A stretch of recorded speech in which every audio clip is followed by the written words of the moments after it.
avec Ésav devait s'attacher au serpent tortueux. Par conséquent, dans tout ce qu'Ésav a fait, il a agi de façon sournoise et tortueuse, tout comme un autre serpent tortueux. C'est ainsi que cela doit être. Ceci est en accord avec les paroles de Rabbi Shimon. Et Elohim créa les grands crocodiles, qui font référence à Yaakov et Ésav, et toute créature vivante qui se déplace. Bereshit 2.21, fait référence au niveau entre eux. Car Yaakov et Ésav sont appelés crocodiles, c'est-à-dire serpents, comme cela a été expliqué. Ésav était le serpent tortueux, et Yaakov a attiré contre lui une sorte de serpent tortueux. Par nécessité, Yaakov devait se comporter avec sagesse pour tenir contre l'autre serpent. C'est ainsi que cela doit être. 31. Pour cette raison, un bouc est sacrifié chaque mois, pour attirer le serpent à sa place afin qu'il soit séparé de la lune.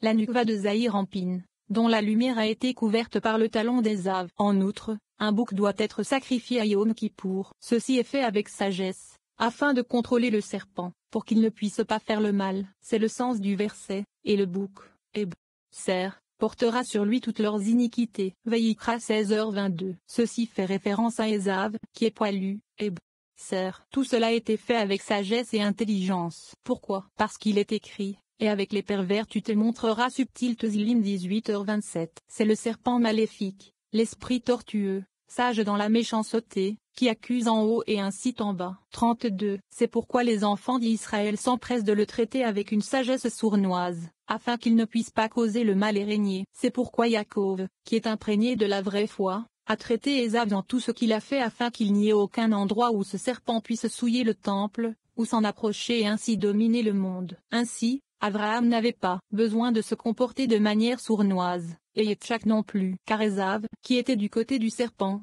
n'était pas encore venu au monde. Mais Yaakov, le propriétaire, l'époux du Shechina, devait s'opposer à ce serpent pour l'empêcher de dominer et de souiller le temple de Yaakov, la Nukva. Par conséquent, Yaakov a dû le combattre plus intelligemment que le reste des gens dans le monde. C'est pourquoi, parce que Yaakov s'est battu avec lui de manière rusée et a acheté son droit de naissance et ses bénédictions auprès de lui, le Saint Israël a été choisi pour être la partie et la portion du Saint. Béni soit-il, comme il est écrit, car la portion d'Hachem est son peuple, Yaakov est le lot de son héritage. Devarim 32 2.9.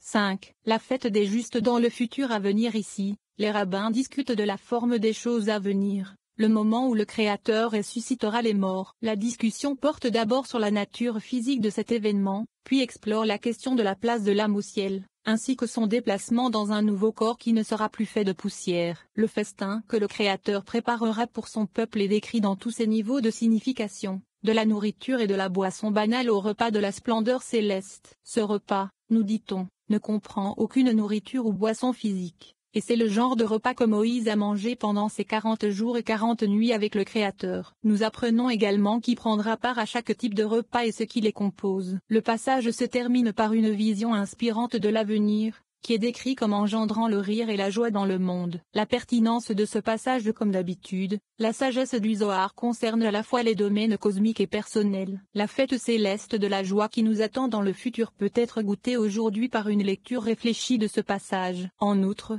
notre interaction avec ces versets sacrés contribue à hâter la rédemption universelle. Midrash Anolam, le commentaire obscur, 33. Et voici les générations de Yitzhak, le fils d'Abraham. Abraham a engendré Yitzhak. Bereshit 25 2.19.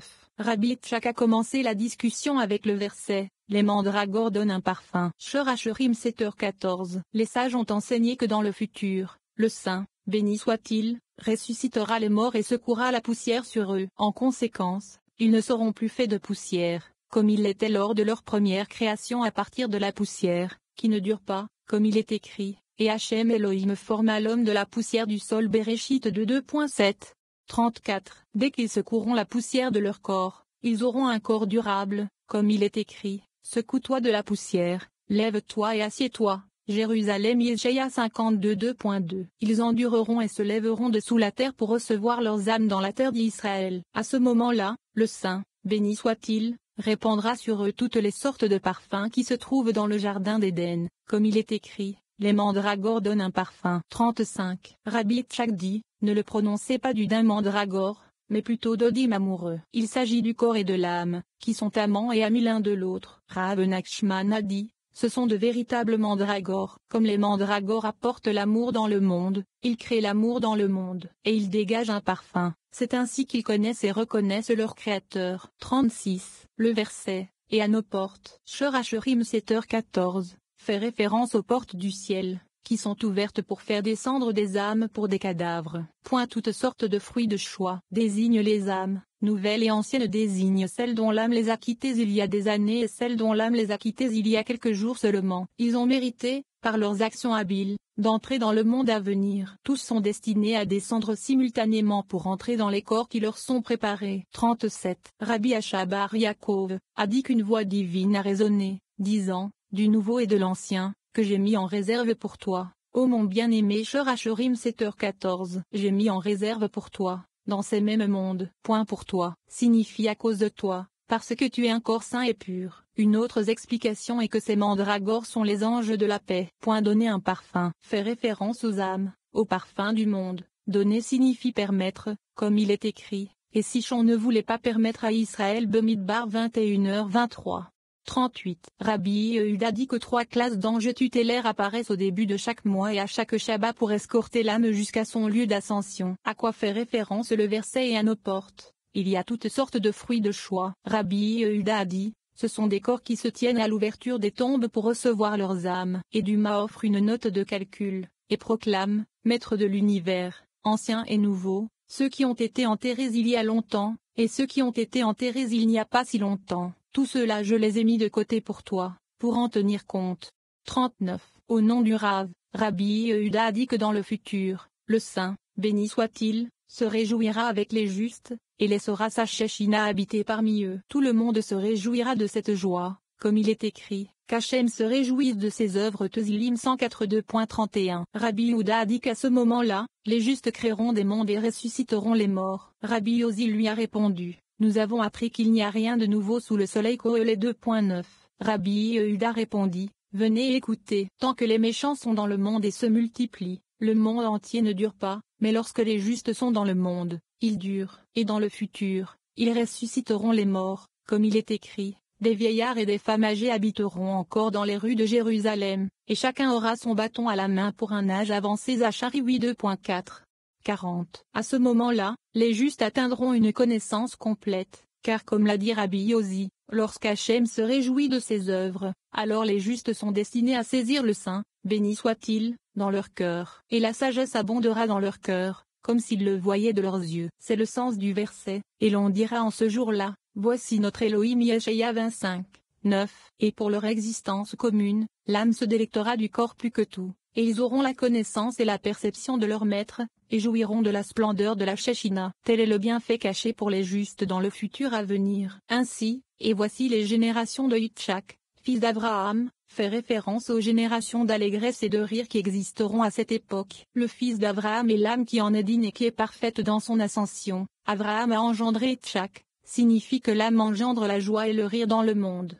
41. Rabbi Yehuda dit à Rabbi Shia, nous avons appris que le Saint, béni soit-il, préparera un festin pour les justes dans le futur. Quel est ce festin? Il répondit, avant que tu ne te présentes devant ces saints anges, les sages de la Mishnah, j'ai entendu ce que Rabbi Elazar a dit. Cela a mis mon cœur en paix. Car Rabbi Elazar a dit que la fête des justes dans le futur est comme il est écrit, ils virent les Elohim, mangèrent et burent. Shemot 24h11. Ici, il est écrit manger, mais Rabbi Elazar a noté qu'à un endroit, il est expliqué comme profiter et à un autre, manger. Quelle est la différence? Il a répondu, malheur aux justes qui n'ont pas autant de mérite, ils profitent de la splendeur, bien qu'ils ne comprennent pas tout. En revanche, les justes qui méritent la splendeur divine mangent jusqu'à ce qu'ils la saisissent pleinement. La nourriture et la boisson se réfèrent à ce festin et à la nourriture seule. De qui savons-nous cela? De Moshe, comme il est écrit, il ne mangea pas de pain et ne but pas d'eau. Shemot 34 2.28. Pourquoi cela? Parce qu'il mangeait un autre repas,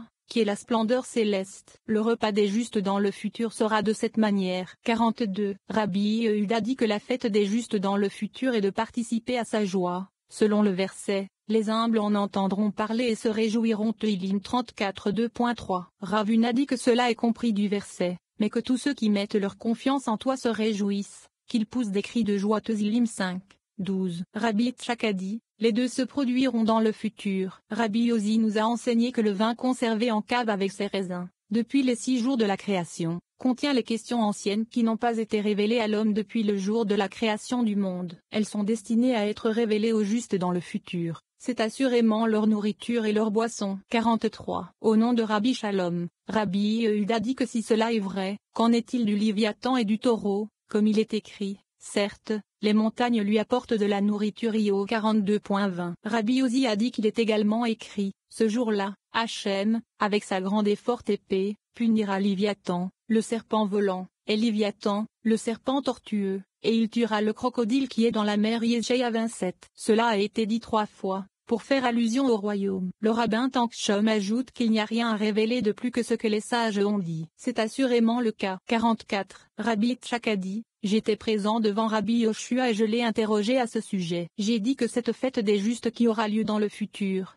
était censée être composée du Léviathan et du taureau sauvage. Si c'est le cas, il y a une contradiction, car Rabbi Elazar a dit que la fête des justes dans le futur sera comme il est écrit dans le verset, et ils ont vu Elohim, et ils ont mangé et bu. Rabbi Yoshua a dit que Rabbi Elazar avait raison. 45. Rabbi Yoshua énonce ensuite la croyance que les sages ont communiquée à la plupart des gens, ils sont invités à ce repas du Léviathan et du taureau sauvage, où ils boiront du bon vin de Sellar conservé depuis l'époque de la création. Ils sont tombés sur ce verset, et tu mangeras ton pain à satiété. Vayikra 26:2.5, et l'ont interprété ainsi. Rabbi Zira a dit, le saint, béni soit-il, a utilisé toutes sortes d'incitations pour encourager les enfants d'Israël à revenir sur le bon chemin. Le plus grand d'entre eux était quand il leur a dit, et vous mangerez votre pain à satiété, ou parmi les malédictions, la pire est, et vous mangerez, et vous ne serez pas rassasiés. Ibidem 26. Pourquoi cela? Parce qu'il est écrit, si seulement nous étions morts par la main de Hachem au pays d'Égypte. Shemo 16:2.3. Rabbi Zira a dit, cela nous enseigne que pour le plaisir de manger,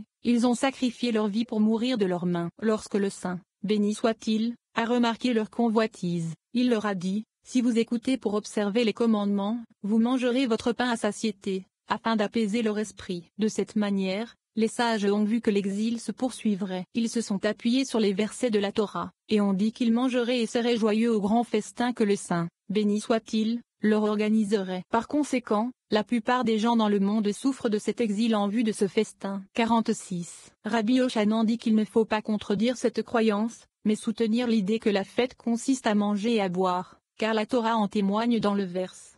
Et tu mangeras ton pain à satiété. Vayikra 26:2.5. Nous connaissons déjà la foi des justes et leurs désirs à partir des versets, nous nous réjouirons et nous nous réjouirons en toi. Hacherim 2.4, et non en mangeant, et nous louerons ton amour plus que le vin. Vayikra 26:2.5, qui s'applique au vin de la Torah. Ce festin, auquel la plupart des gens dans le monde, sont destinés, pour manger et boire, nous y participerons aussi. C'est la partie de la joie et des rires. Et ce sont les générations de Yitzhak, rira, car les justes riront dans le futur. Abraham a engendré Yitzhak, car c'est la vertu de l'âme qui engendre ce rire et cette joie dans le monde. 6. La combinaison de la tribu de la miséricorde avec le jugement. La discussion continue à explorer l'union de Yaakov et Rivka. Elle évolue vers une compréhension plus complète, expliquant les significations plus subtiles qui découlent de cette combinaison de Malkou, un aspect du jugement, et de Bina, un aspect de la miséricorde. Les rabbins discutent également du rôle de l'inclination au mal,